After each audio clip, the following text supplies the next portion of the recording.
Bonjour et bienvenue dans ce webinaire consacré à la vaccination contre la COVID-19. Avant d'aborder la question de la vaccination, penchons-nous un peu sur les caractéristiques du virus responsable de cette maladie. C'est un coronavirus et il doit son nom à son aspect au microscope électronique. Les coronavirus sont une grande famille de virus à ARN qui sont responsables aussi bien d'infections bénignes comme les rhumes que d'infections mortelles comme le SARS ou le MERS, qui sont des voisines en termes de maladies de la COVID-19. Elles sont toutefois plus mortelles. Que se passe-t-il lors d'une infection par SARS-CoV-2? Le virus entre d'abord dans la cellule et à ce moment-là libère son ARN. Qu'est-ce que l'ARN? C'est son matériel génétique, c'est-à-dire finalement le plan de montage du virus, exactement comme il y a un plan de montage pour n'importe quel objet que vous réalisez. À partir de là, le virus va induire la machinerie de notre cellule à fabriquer d'autres virus et ces virus vont être progressivement constitués et relâchés à l'extérieur de la cellule.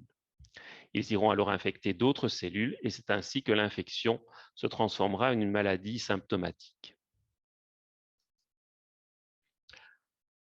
Dans le temps, à partir de l'infection, les premiers jours sont tout à fait sans symptômes et le maximum de transmission de virus et de charge virale correspond plus ou moins à l'apparition des symptômes. À ce moment-là, la personne est malade. Il faut noter qu'en ce qui concerne le coronavirus de la COVID-19, toutes les personnes ne présentent pas des symptômes et dans la meilleure des cas, après quelques jours, ces symptômes vont régresser. Mais pour certaines personnes, au lieu d'avoir une diminution de la charge virale et une disparition des symptômes, on aura une aggravation des symptômes qui amènera à l'hospitalisation, à des problèmes respiratoires plus ou moins aigus, pouvant éventuellement nécessiter un transfert aux soins intensifs. Au niveau du système immunitaire, pendant cette période de maladie ou d'infection asymptomatique, on voit apparaître des cellules responsables de la lutte contre les virus présents. Et ces cellules vont être en grand nombre au début et puis diminuer ensuite, mais elles garderont une mémoire de l'infection et pourront réagir plus rapidement en cas de seconde infection. On trouve également une apparition d'immunoglobulines, c'est-à-dire des anticorps, d'abord de type M et A, et puis de type G, qui vont aussi être maintenus en mémoire et qui pourront réapparaître à des niveaux beaucoup plus importants lors d'une seconde infection. Comment agit un vaccin? Un vaccin entraîne le système immunitaire, il entraîne les défenses naturelles de l'organisme. C'est en somme exactement comme une infection, mais sans les symptômes. Il permet la reconnaissance du virus et la mise en mémoire des caractéristiques de ce virus de façon à pouvoir l'éliminer beaucoup plus rapidement lors d'un second contact. Dans le cas de la COVID-19, la protéine qui va être reconnue par le système immunitaire est la protéine qui se trouve à la surface, appelée aussi protéine S ou protéine Spike. Et après avoir été vacciné, le système immunitaire est capable de reconnaître beaucoup plus vite cette protéine et donc d'éliminer le virus avant qu'il ne provoque une maladie. Lorsqu'on parle de maladies non transmissibles, comme les maladies cardiovasculaires ou le diabète, on s'intéresse au comportement individuel et son effet sur l'individu. En effet, si mon voisin est diabétique, ça ne change pas mon risque de devenir diabétique. Lorsque on parle de maladies infectieuses, le comportement individuel a un effet collectif et le résultat collectif sera la somme des comportements individuels. Que se passe-t-il lorsque des individus malades et porteurs de virus se trouvent dans une population totalement susceptible, ce qui fut le cas début 2020 lorsque le SARS-CoV-2 est arrivé dans nos populations? Eh bien, on voit que progressivement, l'ensemble de la population, ou presque, va être contaminé par le virus et presque tout le monde sera infecté, sauf évidemment mise en place de mesures d'isolement. Si quelques personnes sont immunisées, soit parce qu'ils ont fait la maladie, soit parce qu'ils sont vaccinés, et qu'il y a des personnes infectées, ça n'empêche pas la circulation du virus et tous ceux qui n'ont aucune immunité seront à nouveau infectés et la contagion se répand presque de la même façon que dans le premier cas.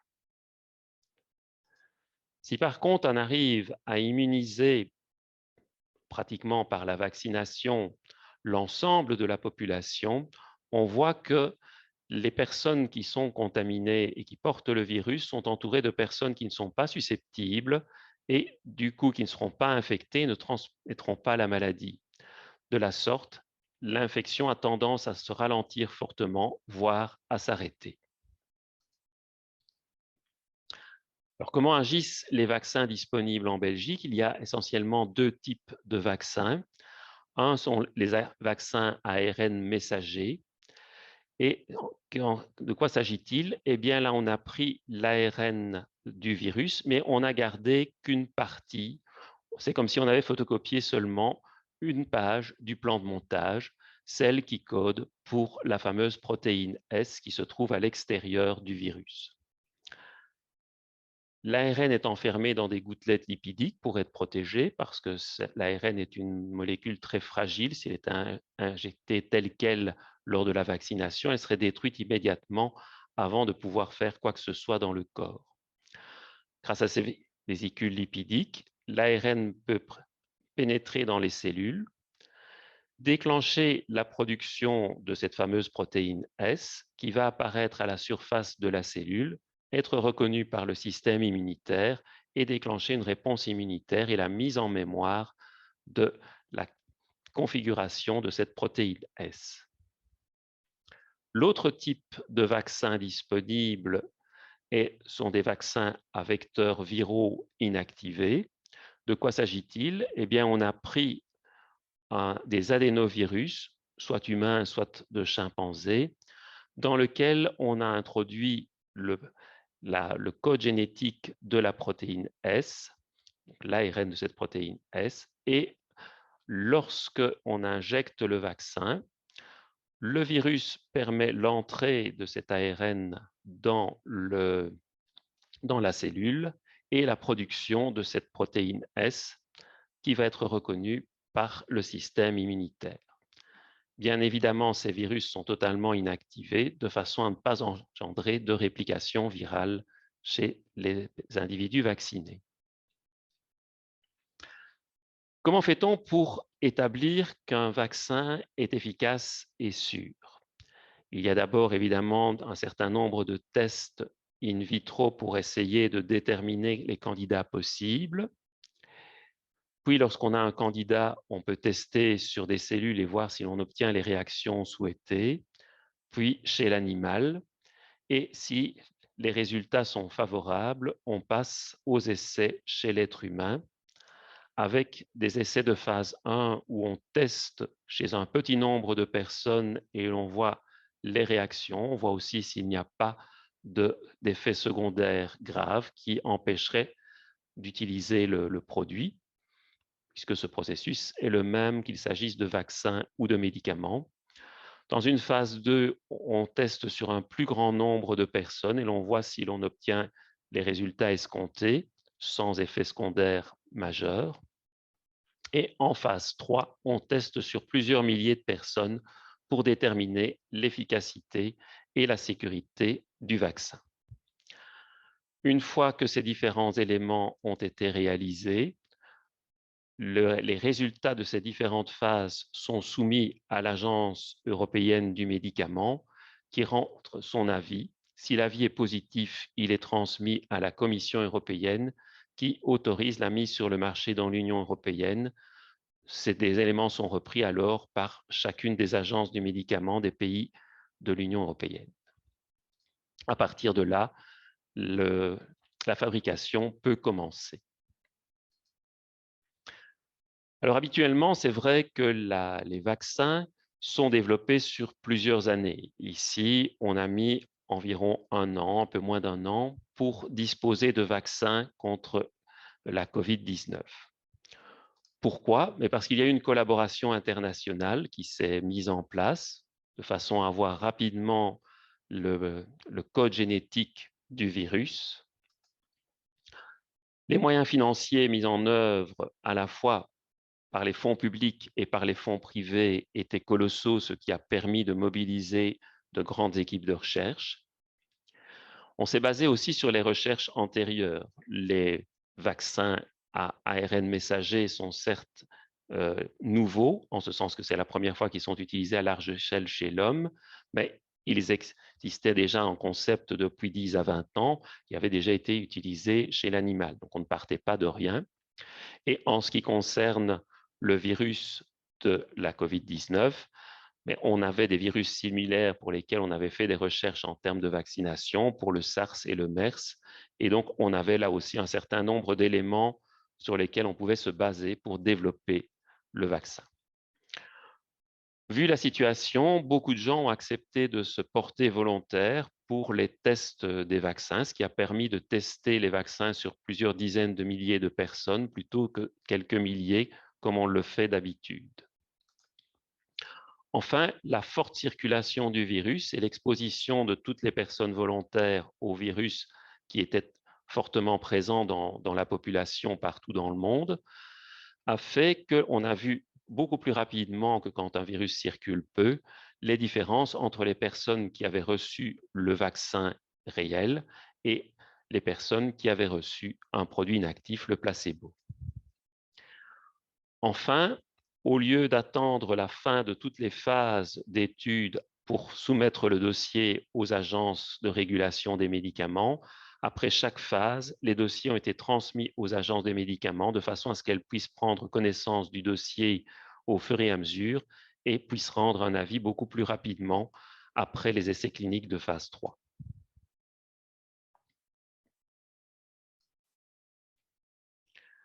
Quels sont les vaccins disponibles en Belgique? Eh bien, il y a 2 vaccins à base d'ARN messager, le Pfizer-BioNTech et le Moderna, et 2 vaccins à vecteurs viraux qui ne sont recommandés au niveau belge que pour les personnes de 41 ans et plus, à savoir l'AstraZeneca et le Janssen de Johnson & Johnson.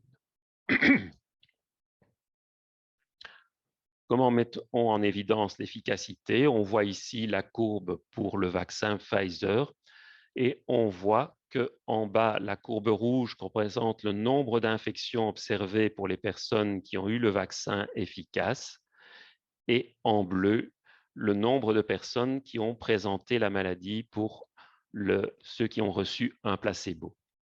Donc, ce qu'on mesure ici, ce n'est pas l'infection par le coronavirus, mais la maladie avec symptômes et confirmation par test qu'il s'agit bien d'une maladie liée au coronavirus.